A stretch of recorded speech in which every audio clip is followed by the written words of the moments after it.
Awesome. Welcome, everybody. I am so happy to be here as always to talk all things health and wellness. And today, board certified holistic nutritionist Amy Kiser is here. And, we're heading into the winter. I don't even like to say that because I feel like we just got to fall. And, we have a lot of concerns about our immune system and how to keep that up and just, how we can support ourselves in other ways. We know we are washing our hands, we're distancing, we're masking, we're doing all of those things, but there are so many more things that we can be doing, and we can be doing this all the time, even pre-pandemic, to support our health and our immune system. So Amy, thank you so much for joining us. Thanks for having me. Yeah. So when we think about what we can do for our health, talk to you a little bit about, first of all, what made you passionate about this topic? Well, I think I actually have a couple of autoimmune diseases. So that actually causes your immune system to fight itself and be overstimulated. But I think in general, I really like to, the way I've been treating those is through food. So I think I like to help people to feel better from health conditions, or even just make sure that they're living their most optimal healthy life through eating the right foods, and not eating the things that they shouldn't. At the same time, it's always about balance. You know what I mean? You don't want to be feel deprived, because binging is something that will really undo everything you can do that's good. Yeah. So I do believe in that, but that's really why I like to help people, and especially now, it just seems like everybody's concerned about staying healthy, which is great.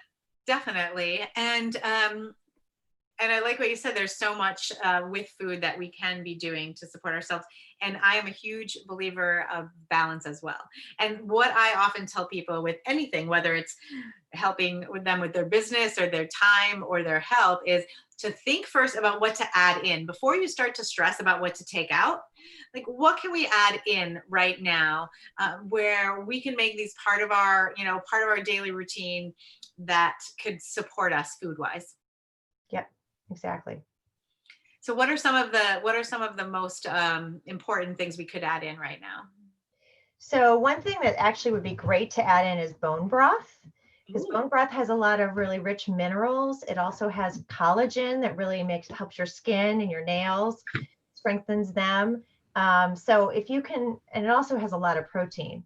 As we get older, we really need more and more protein. So one of my favorite bone broths, and it's not terribly expensive, and you don't even need to make it yourself, is Trader Joe's. Okay. It's chicken and beef, and 1 cup is 10 grams of protein. So that's great. It's like a bonus for your protein content, but it also has all the great like minerals and things that can help. It also has glutamine in it, which helps with gut healing. Yeah. So that's one thing I would say. Would you have it as like a tea, or just have it as a soup, or would you put it like in a soup, like use that as your stock? How would you most likely use it? I think the easiest thing with the Trader Joe's actually is to just heat it up. And when instead of having that, unhealthy snack in the afternoon, you could have some bone broth. Okay. You could even just, heat it up on the stove or in the microwave, and have that. So that's it's that way you can get it in more frequently. Mm-hmm.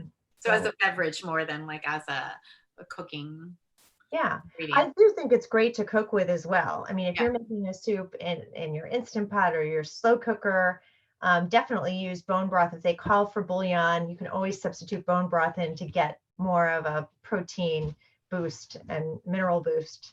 Okay. I actually have a carton of it now that you just reminded me, it must be somewhere in the back of it, got probably hidden in the back of the pantry. But a couple of months ago, I'm like, I'm going to try this out. I've been hearing about bone broth, and now you have just inspired me to pull it out and find it. But if I were making something like making a soup, I could use it instead of a carton of chicken broth. Yeah, you absolutely give you I'm, more protein and make you even healthier. I'm going to make that change right away. Easy. That's an easy one. What else? What are your other top favorite things to add in right now to support the immune system? So actually raw garlic is great. I know that kind of has some, interesting implications, but raw garlic. But we are social distancing, so you won't notice my garlic breath 6 feet away. Exactly, but you're wearing a mask, so the garlic smell, unless it's coming out of your pores, it will not go through your breath. That's for sure. Hopefully, That's if you're wearing funny. a mask. But yeah, garlic, actually, raw garlic can really be helpful in fighting bacteria and viruses. So that's something, if you have like a clove, and especially if you crush it, Okay. because somehow that it releases the compounds that end up fighting garlic and or fighting bacteria and viruses. So crush it and then wait about a minute and then eat it. So you could So just you're just eating it like eating it right raw like that. yeah. Okay. I mean, could you? I guess I mean I use garlic a lot, and I'm half Italian, so but I guess it's almost always cooked because I'm putting it in sauce or meatballs or something like that. Yeah. So, is there any other way besides just like eating it right off? So Like, could there's you put it in a salad or something? I don't even know. What would you do? yeah. There's actually was a yeah, you could put it in salad. You could kind of cut it up Like a after paste, you maybe. yeah, like sprinkle it in salad. That's an idea.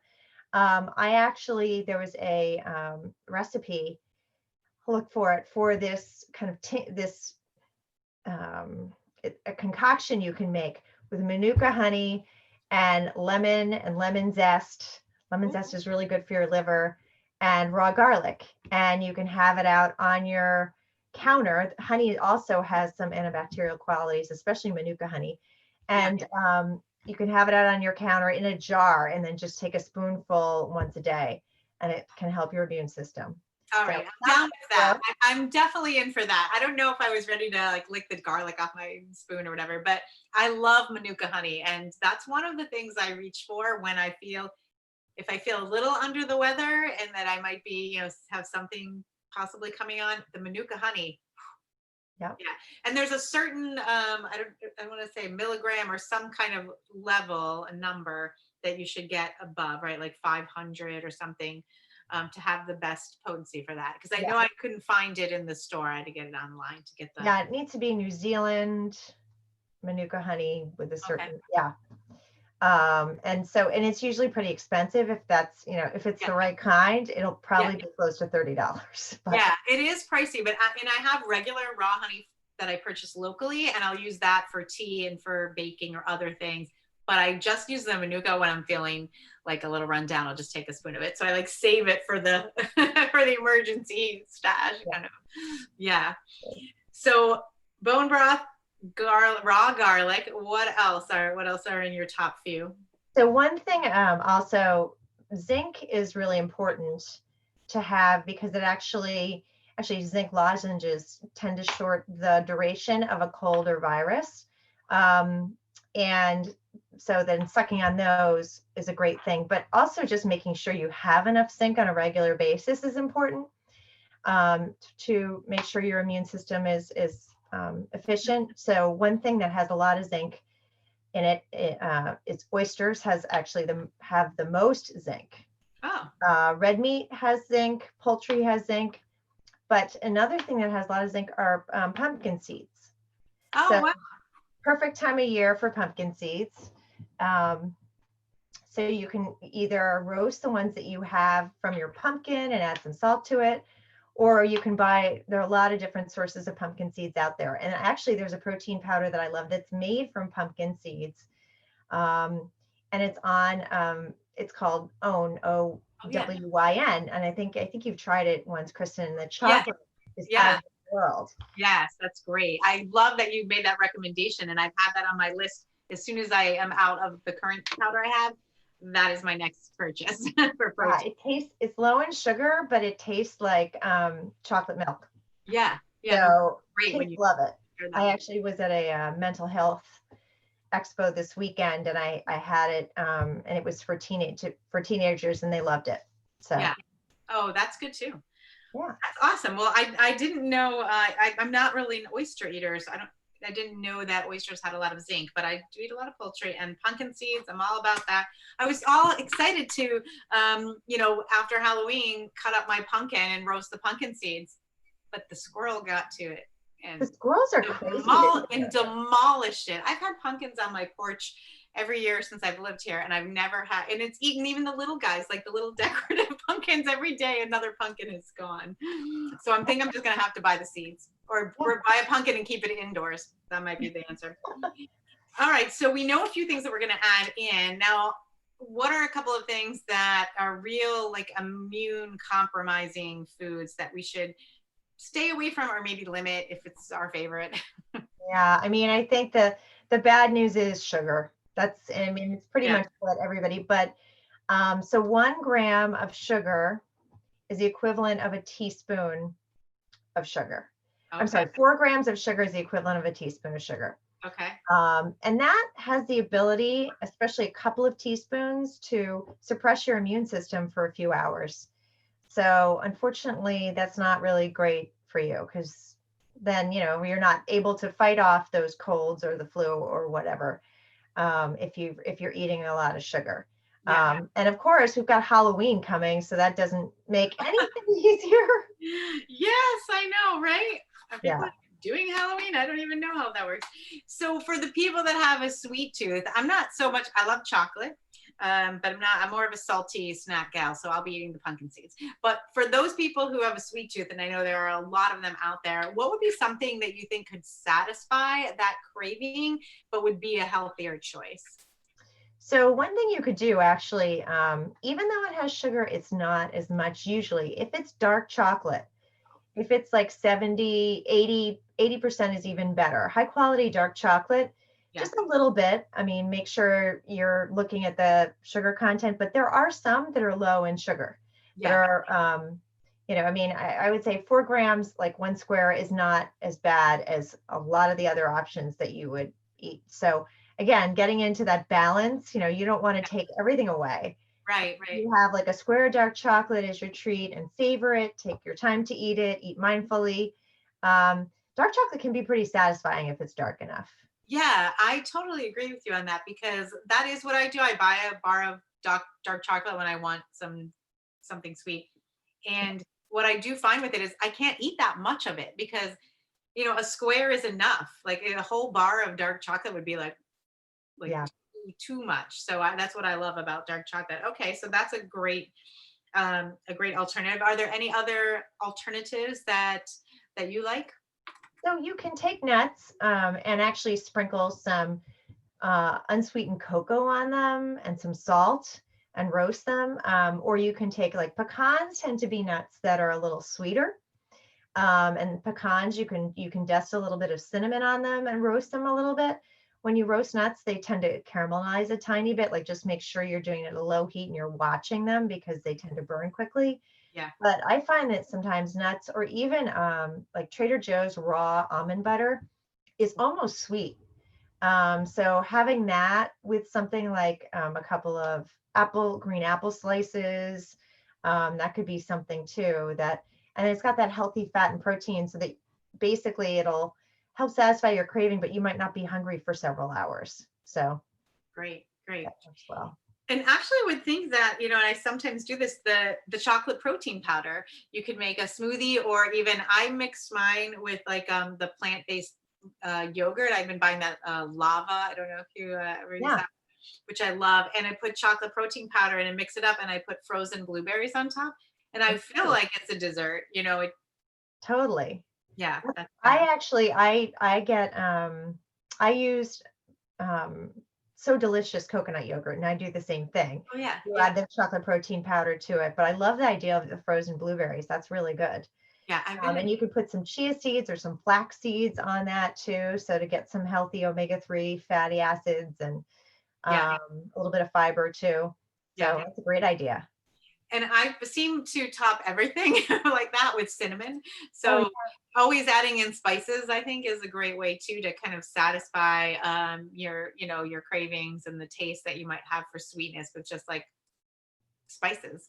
yeah. And cinnamon is actually great at regulating your blood sugar. Yeah, yeah, So that's one that just, it'll prevent you from getting more sugar cravings after you have it for a while. yeah. That's great. Excellent. So some really great ideas. So we're heading into like the shorter days, darker, earlier, and colder. And really will be heading inside more. And I don't know about you, but it's making me this year a little anxious because we don't have as many, opportunities to be out and about and connecting as we used to. And, what I've heard from so many people that this past, March, April, when the weather was still cold and people were at home or quarantining, that snacking became the favorite hobby. Can you talk a little bit about what we need to keep in mind to be able to not focus on, you know, connecting with foods that aren't good with us or for us, or like drinking wine every night, or, any of those habits that we might have gotten into from quarantining before that we don't want to get back into. Yeah, no, I mean, it's really hard because there's so many different things that, that it's so easy to turn to food, especially if you're home, especially the kitchen is such a social place. Right. It's a positive place. So one thing I like to do with clients is to make a list. Make a list of things they enjoy that they can do instead of eating. That's one thing. And so, That's a great it might be go for a walk after dinner. It might be, make sure you always have a couple of books like on your Kindle or whatever that you can turn to. One thing also is get some crafts. Like it's funny because I was talking to somebody about their child and how to keep them from overeating and mentioning, well, can you get them some clay and make little clay? Because using your hands and being active is something, that's when we eat, we're chewing, obviously, and it's an active thing versus reading. So that might help, having a craft you can do or a project. Those are a couple of things. Yeah, I love that idea because if you are working on something, it's harder to like be grabbing chips out of the bag while your hands are busy. We have some family members that got into doing puzzles this last time around, so that was something to focus on. Yeah. And just make the family rule where, hey, the puzzle, no food, no drinks. You come over here and, like a card table without any other surfaces to put things on. Right. The card table is just for the puzzle, not for your food or beverage. And also put it away from the kitchen. Like whatever you're doing, just have it in the living room that's away from the kitchen. Try and stay away from the kitchen. Yeah, that's a great idea because when we have the kitchen and family room kind of melding into one another. So if you're in there, it's so easy to just walk over to the fridge or the pantry. But if I come up here to read in my comfy reading chair, then the kitchen, it's a pain in, not a pain in the neck, but it's like, oh, I got to get up and go downstairs for something. I'm less likely to do it while I'm curled up reading. Yeah, totally. And one thing actually that's interesting is Gretchen Rubin has a great book. She actually wrote the book, The Happiness Project. And she wrote a book called Better Than Before. And I often reference that with clients about habit change. She talks about a strategy of treats and like find treats, things that are treats for you that are non-food treats and that are not shopping and that are not like binge watching shows. So she and I have something in common that she says one treat for her is scents. So that's one thing I enjoy is like, okay, I'm not, and I've done this routinely too, if I'm not motivated to do work or if, something, I find a scent. I love lemon, and lemon obviously is uplifting. Yeah. So it is nice, I get out my lemon, maybe some bergamot, maybe some wild orange, put it in my diffuser. And honestly, that can be just, I can be in a great mood. And when I'm in a great mood, I don't necessarily want to eat. So those are just some things that I tend to do.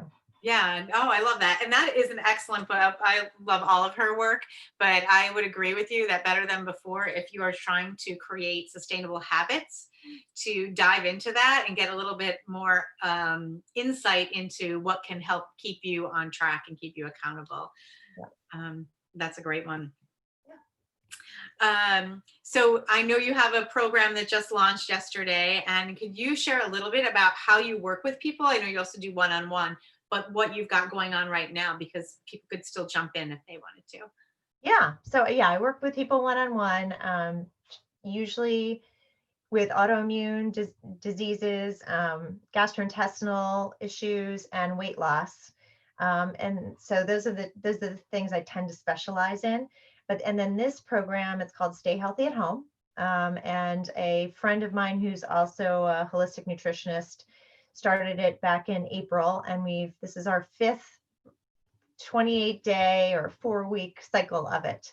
So we have some people that did it for a number of different times.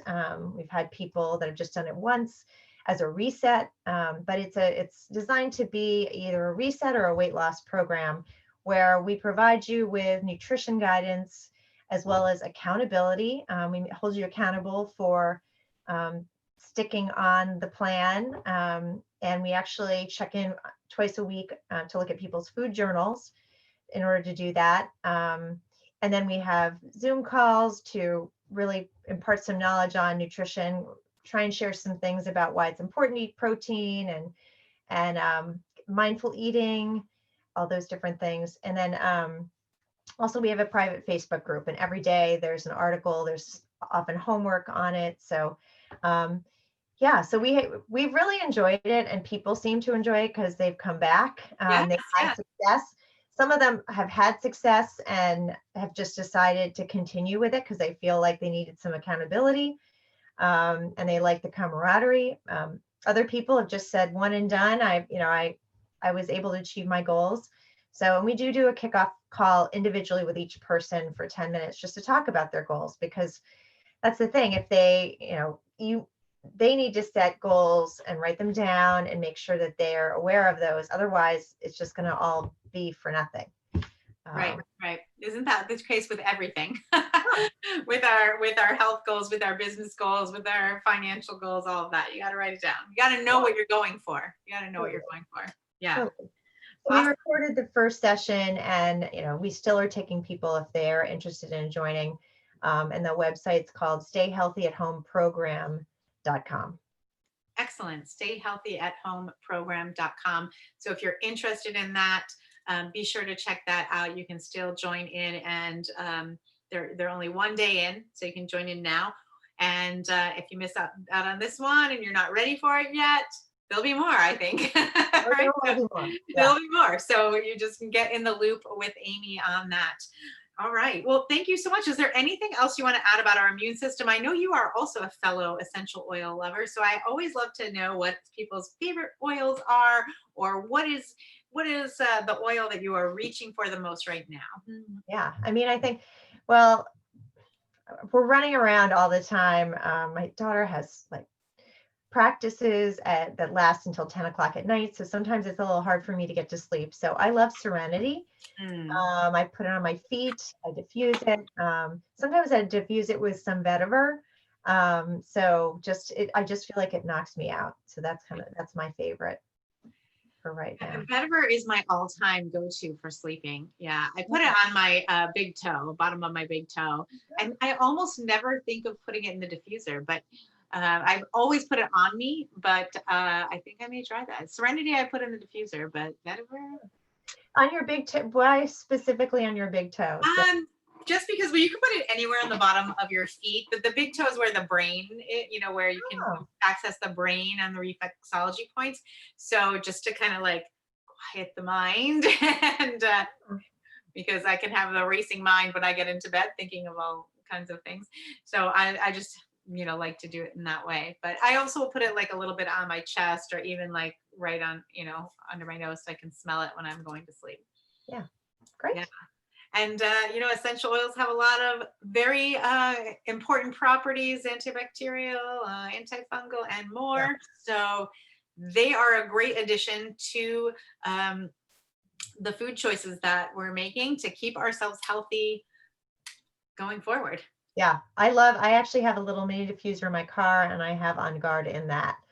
So that's, I just put it in and it comes through the vents. So awesome. Yeah. On Guard is the immune support or the protection blend. And we actually have in doTERRA a whole line of On Guard products. So the toothpaste, the laundry detergent, the hand soap, the cleaning concentrate, all of those things I'm using with On Guard in it. So I feel like we're getting protection from all around, even if I, didn't pick up the oil on that day, which these days that never happens, but I would at least brush my teeth and clean my house with that. And you know, if you're cutting up those apple slices and you leave them on your counter and you're cleaning your counter with a toxic cleaner, then you are ultimately ingesting that too.